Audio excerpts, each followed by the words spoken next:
right now. Pittsburgh's best sports show is about to begin. Call us or tweet us. We've got things to talk about on the Ireland Contracting Nightly Sports Call. All right, Ken, thanks very much. Good evening, everyone, and welcome to another edition of the Ireland Contracting Nightly Sports Call right here at 412-575-2600. That is the number on the Bordas and Bordas hotline. It's going to be a very busy weekend of football.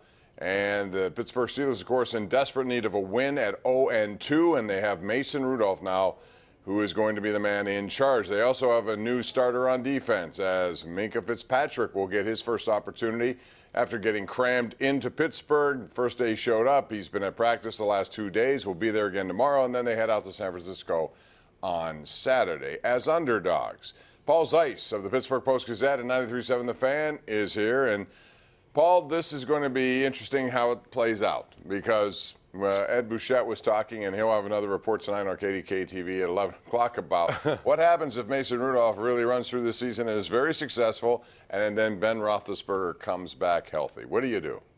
Trade Ben. I mean, you can say whatever you want to say, but it's very similar. Isn't it very similar to the situation with Murray and Fleury? I mean, Fleury was, the guy, and, he won a Stanley Cup with him, and he led him to another Stanley Cup, and he was, the unquestioned man. And the guy that was 21 years old came in, and they proved that they could win with him. He was younger, cheaper. How about if they want to keep both?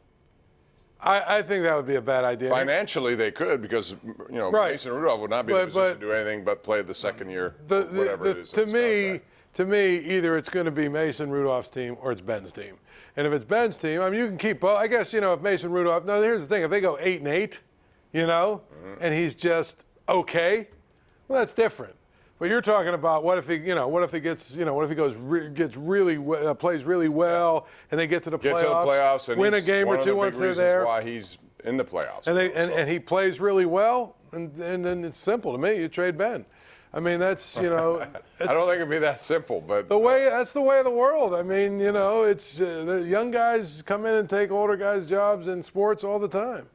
So where do you see Minkah Fitzpatrick, and what he's capable of doing? A lot. He was very good in the slot, one of the better players in the slot last year, but they have him at safety. They could do a lot of things. What do you think? I think he's very good, but to hear some people talk, like I've actually heard people talk about how he's here to save the season. He's a safety, for God's sake. I mean, the bottom line is he's going to help, and he gives them help at a position of need. But Devin Bush has got to play better. You know what? The two outside linebackers have to play better than they've played. Right.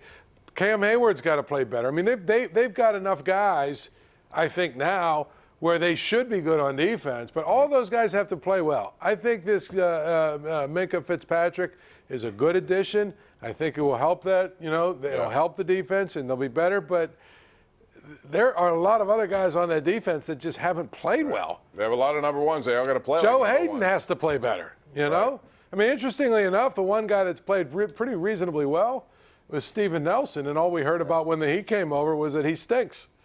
Well, I'd never agree with that. I thought he was good, and I thought he was good in Kansas City. He gave up some plays, but he also made plays. All right, let's talk about Pitt now. They have Central Florida coming up, and they are heavy underdogs at home. Central Florida has won 27 regular season games in a row. They have their mythical national championship, and I applaud that. They should do that because they're not going to get the opportunity, so why not celebrate one? Here they are undefeated, coming off a 45-27 win against Stanford, which Stanford's not what they used to be, but still, that's Stanford. So, Paul, I think this is going to be a real tough assignment for Pitt.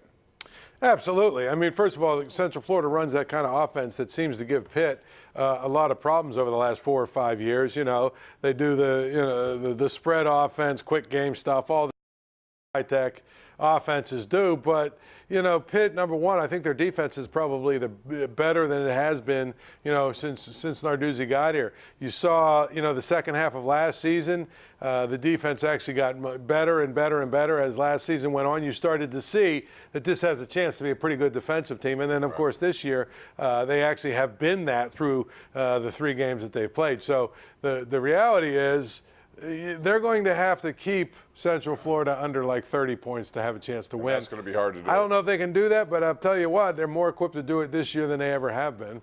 We'll see. The flip side of it is, can they score? I mean, they're not going to. If they can only score like 17 or 20 points in this game, they're not going to win. Yeah, it's going to be a high-scoring affair. They're going to have to score points to win. Because even if a defense does slow them down, you're not going to totally stop them, and then you're going to have to score.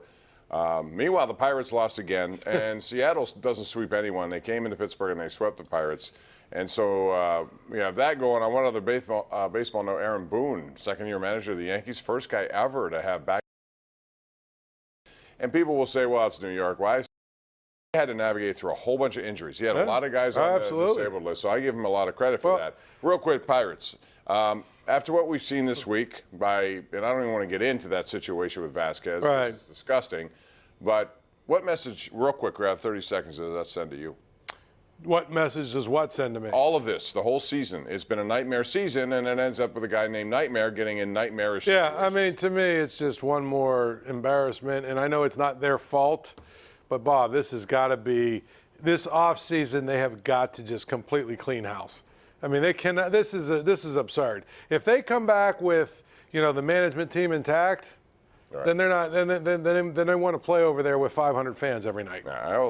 It's very imperative that Bob Nutting shows up and speaks a little bit here too. That is true, absolutely. Sitting in the shadows, not saying anything. So we'll talk more about that. And when we come back, the Penguins in action tonight. We're going to show you some of their highlights and comment on a roster that's pretty well set. But that hasn't stopped some young people from trying to impress the coaches. It's all coming up, plus your calls right here on the Ireland Contracting Nightly Sports Call, Pittsburgh CW. The Ireland Contracting Nightly Sports Call is brought to you by Ireland Contracting, celebrating 25 years as Pittsburgh's #1 home exterior expert in roofing, siding, windows, and gutters, where honesty and integrity still matter.